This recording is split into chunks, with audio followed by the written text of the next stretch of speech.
By the end of this video, you are either going to close it and go back to being the same person, or something inside your mind is going to shift permanently. And once that shift happens, you will never fully become the old version of yourself again. Because nobody becomes powerful accidentally. Nobody becomes mentally untouchable by motivation alone. There is a hidden psychological process that changes people completely. A process so uncomfortable, most people quit halfway through. That is why average people stay average. Not because they lack potential, because they never survive the psychological death required to evolve. And tonight, I'm going to walk you through the exact 4 stages that quietly transform ordinary people into individuals nobody recognizes anymore. Not physically, psychologically. Stage 1. You destroy the old identity. Stage 2. You remove the weaknesses hidden inside your personality. Stage 3. You enter the psychological isolation chamber where elite minds are built. And Stage 4. You meet the version of yourself that was buried underneath years of fear, validation addiction, emotional weakness, and social conditioning. But listen carefully. This is not motivational content. This is psychological reconstruction. And reconstruction hurts. Because the old version of you will fight for survival the moment you try to kill it. Let's begin. Stage 1. Killing the old identity. Most people think self-improvement means adding things. More discipline, more confidence, more productivity, more motivation. But that approach fails over and over again because you are trying to build a new life on top of an old identity. And the old identity is the problem. You cannot become powerful while emotionally operating like your past self. You cannot think differently while protecting the same mindset that created your current reality. At some point, the old version has to die. And this is where most people panic. Because identity feels personal. But what if most of your identity was never truly yours? Think about it carefully. Every limitation you believe about yourself, where did it come from? The belief that you are awkward. The belief that you are unlucky. The belief that you are not disciplined.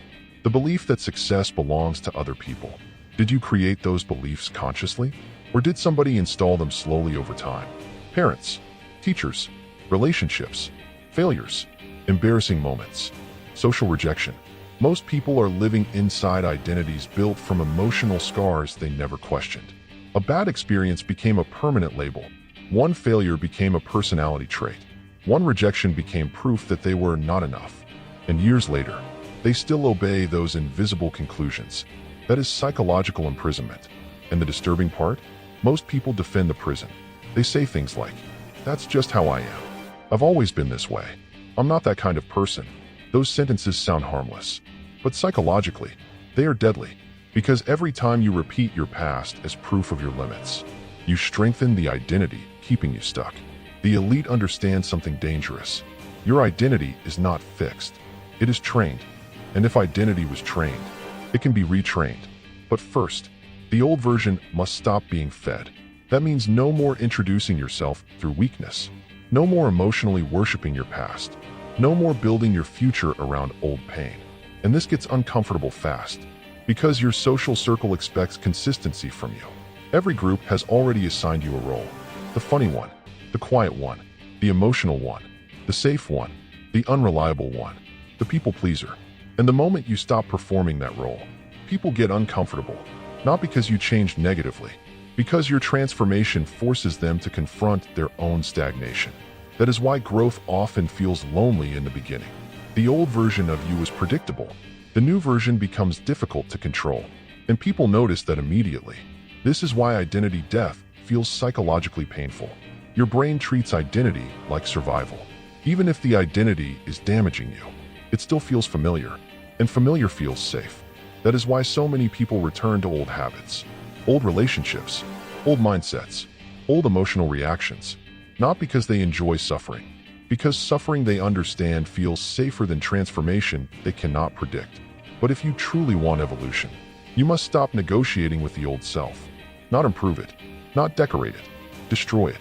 Draw a psychological line in your life. Before this moment, and after this moment. Because mentally powerful people eventually make one dangerous decision. They stop asking, "How can I improve myself?" and start asking, "What parts of me need to disappear completely?" That question changes everything. Stage 2. Removing the weakness inside human nature. Now comes the disturbing part. Most people think their emotional weaknesses are personality traits.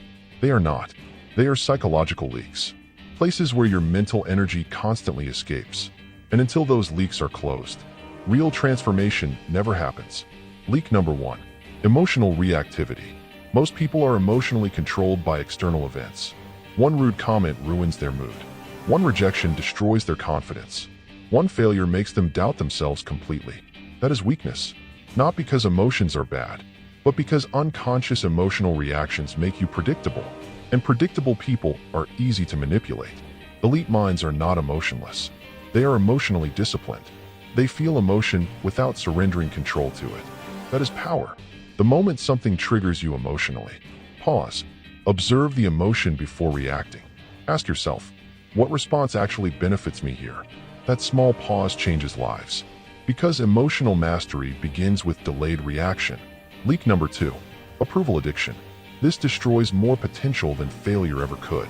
Most people do not make decisions based on truth. They make decisions based on social acceptance. They post for validation, speak for approval, dress for acceptance, hide opinions to avoid judgment. And slowly, they lose themselves completely.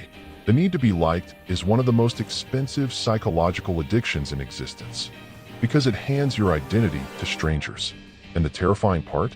Most people never realize how much of their personality is performance. That is why silence becomes powerful. Do things privately. Win privately. Improve privately.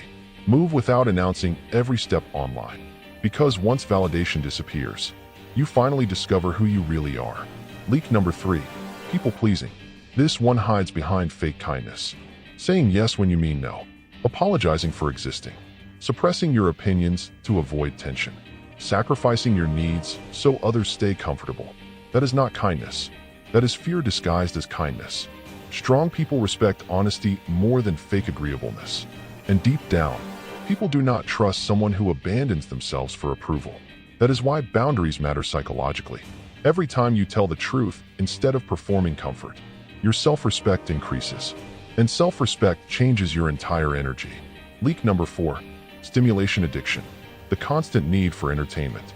The inability to sit in silence. The addiction to scrolling. Notifications. Noise. Distraction.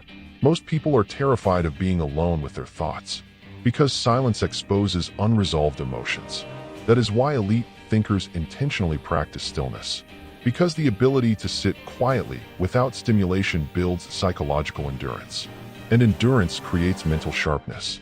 If your mind constantly needs dopamine, focus becomes impossible. Deep thinking becomes impossible. Self-awareness becomes impossible. That is why silence feels uncomfortable at first. Your nervous system has become dependent on distraction.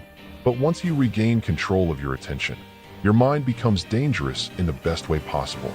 Stage 3. The Red Room. Every elite person has a hidden psychological space. A private environment where transformation happens silently. No applause. No audience. No validation.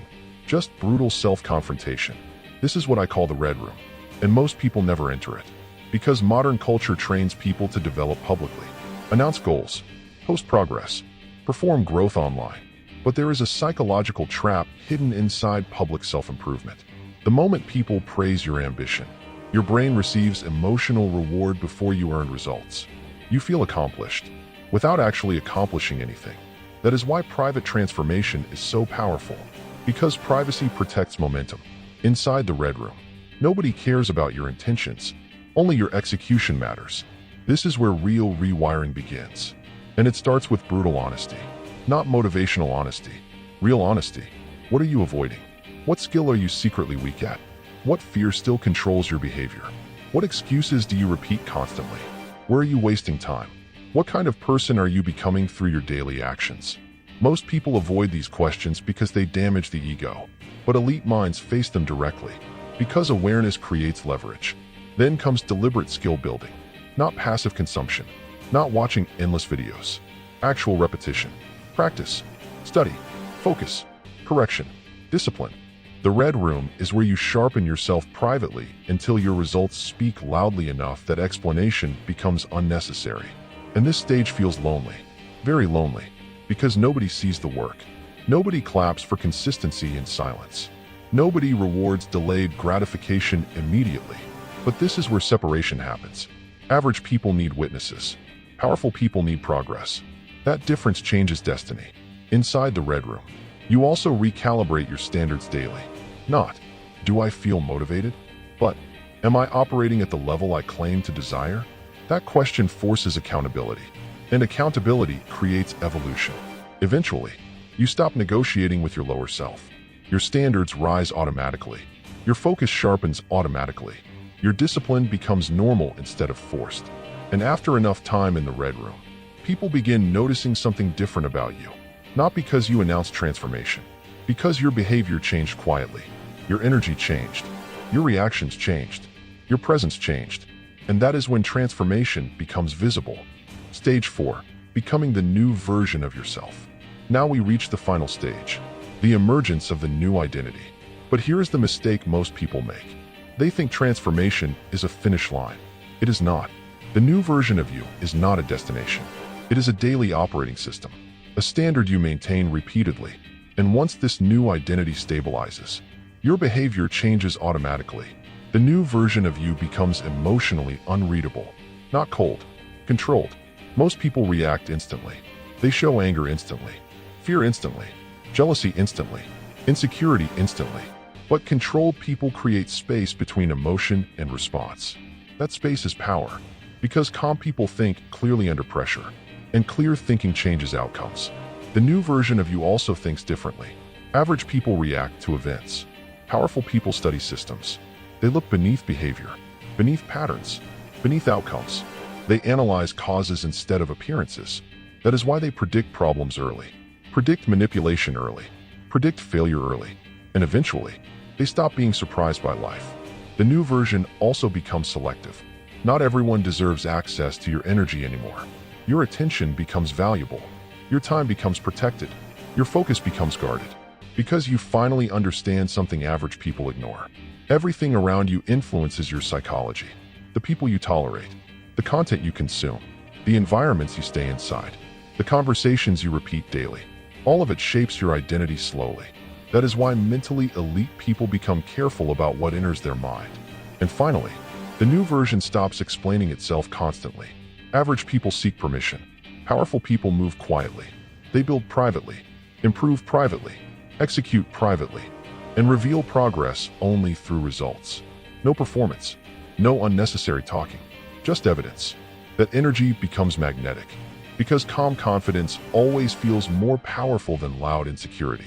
Most people watching this video will feel motivated temporarily, then return to the exact same patterns tomorrow. But a small percentage of people watching right now felt something different. Recognition.